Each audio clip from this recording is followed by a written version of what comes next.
Today we're going to be doing a full body strength hip type workout that you can do from the comfort of your chair. So we're going to start with a little bit of a warm up to get our blood flowing. We're going to do some shoulder rolls. Just roll them back. Bring them all the way up by your ears. Just really start loosening up your muscles and your joints and get your blood flowing. All right, a couple more. We're going to switch directions. Let's go. Go forward. Getting everything loosened up so we can get a workout in today. A couple more of these. All right, now we're going to tap our legs in front of us. So tap the ground, point your toes and tap the ground in front and back. Now, if you want a little bit more of a challenge, you can keep your feet up and not touch the ground and point your toes when they're out.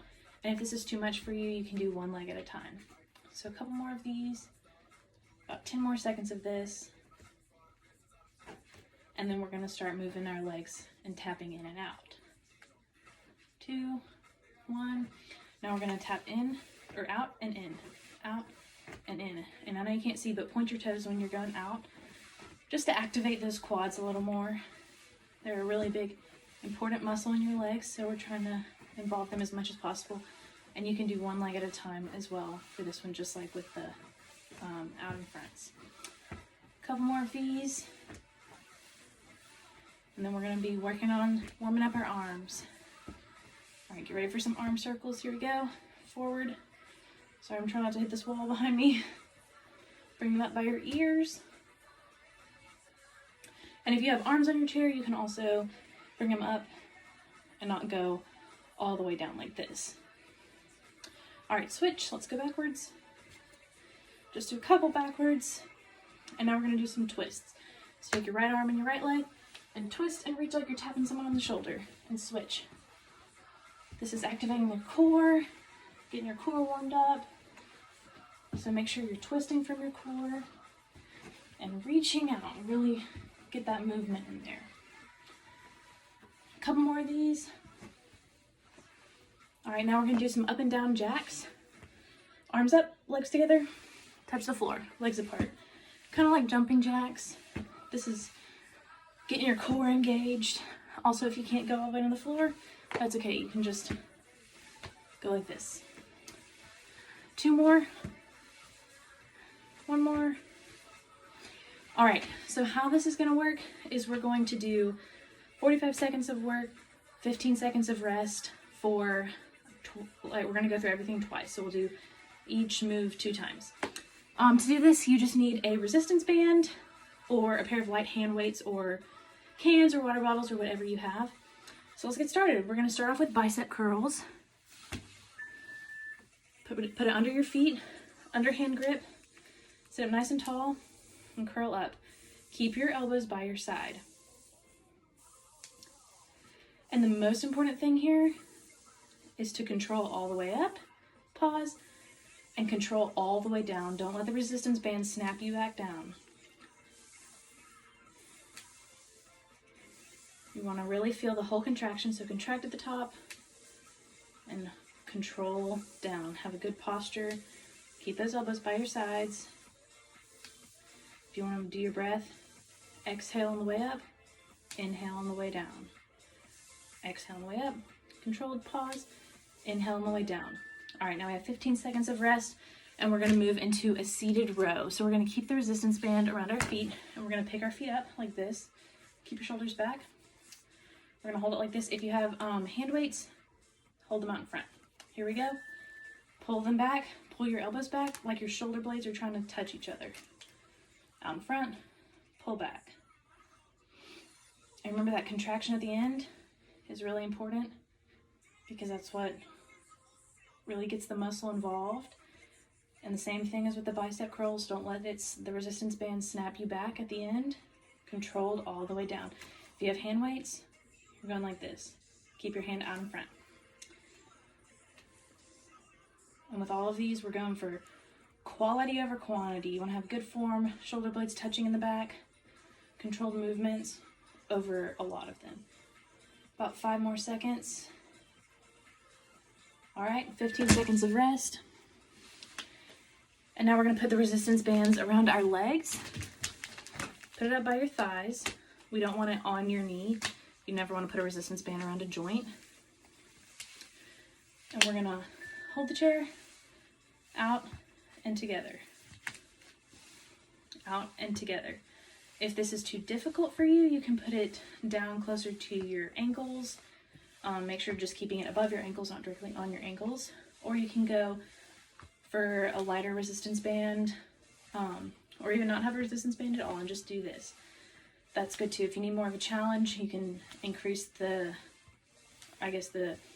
resistance on your resistance band. You can also do this with some ankle weights.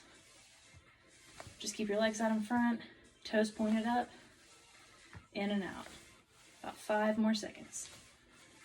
3, 2, 1. All right, 15 seconds of rest.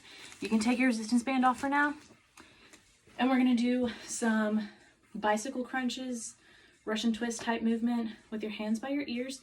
We're not like grabbing your neck, so just keep them by your ears to keep them out of the way. And we're gonna do opposite elbow, opposite knee. And crunch up. And hold that contraction at the top. If this is too much, you can come down and leave your knees on the ground. The important part is that you're twisting and crunching. Twist and crunch. Keep your spine aligned. And look to each side. Because that's what's really going to engage your abdomen.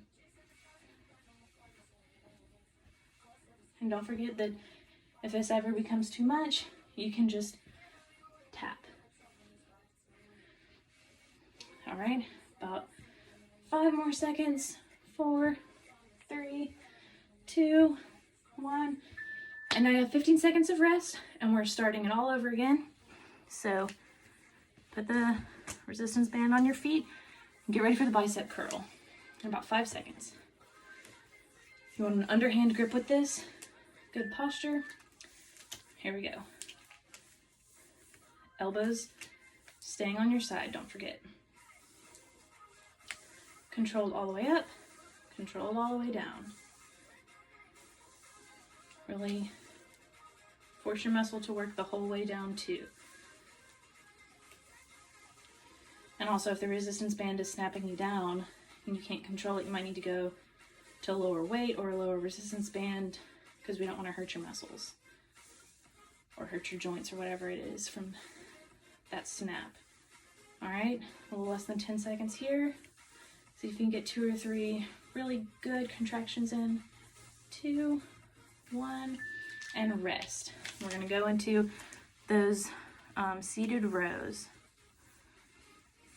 And for the rows, we're gonna have an overhand grip versus an underhand grip for the bicep curls. So about 3 more seconds here. 2, 1, here we go. Pull and contract. Pull and contract. Make sure you're sitting up straight. You really want to try to get those shoulder blades to touch in the back.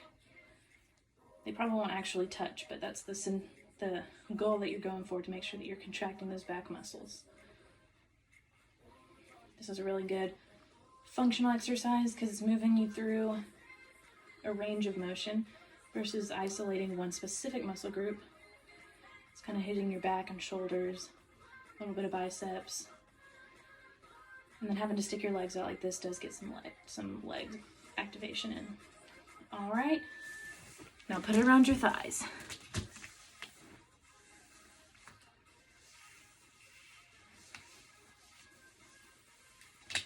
We're gonna do those, I guess, in out and togethers. Feet up, out, and together. Out and together. And don't forget, we're going over for quality over quantity with this. If you're just blowing through them, but you're not using slow and controlled movements, that's not really the goal here. Don't forget to keep your toes pointed up. And also, if it's too much to hold your feet up, you can also do it on the floor like this. Or if you need to rest and then go back to holding your feet up, whatever works for you. We have about 5, 4, 3, 2, 1. All right, our last one before we go into our cool down. Take your bands off. We're gonna go into the bicycle crunches. Don't forget you can do it lifting your leg or with your feet on the floor. So get ready, let's go. And crunch, and crunch. If you can aim your elbow for the outside right here of your leg versus right here, that'll even help you get a little bit of a more of a twist in, a little bit deeper crunch. Don't forget, don't pull your head. We're just keeping your elbows here. They're not supposed to be directing your head by any means. Keep going.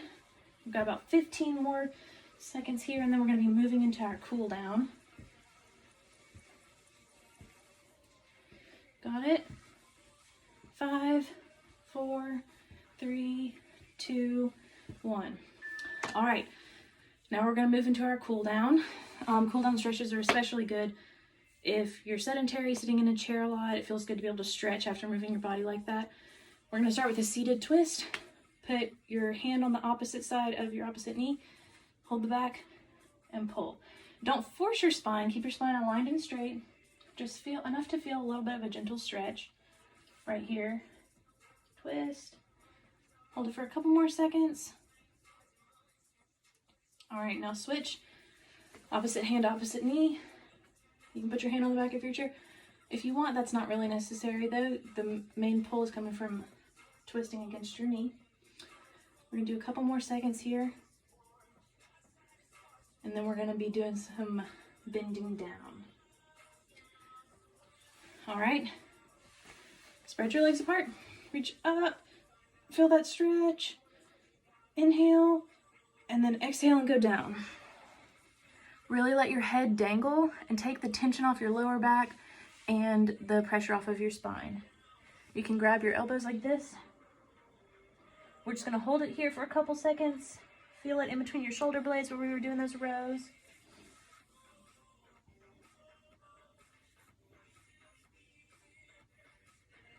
All right, and roll up gently from that. And now we're gonna do a neck stretch. So keep your neck right here and reach the tilt your neck to the left and reach your right hand down, and you should feel that right in here.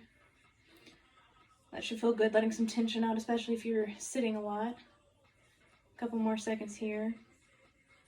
3, 2, 1, and then kind of rotate it. And we're gonna do the other side. Yeah, you should really feel that in those neck muscles. Hold a lot of tension there. Do this for a couple more seconds. All right. Rotate. All right, we're gonna do a hip flexor stretch. So bend your knee, your leg over your knee and lean forward and kind of push this bent knee down. You should really kind of feel that in your hip flexor. It should feel good, especially if you're sitting a lot. So lean forward as much as you can. All right, and then we're gonna switch sides, do the other side. And these are good stretches that you can do anywhere to kind of loosen up. If you're sitting a lot, if you're at your desk or just sitting watching TV. All right, I hope you enjoyed that full body strength workout.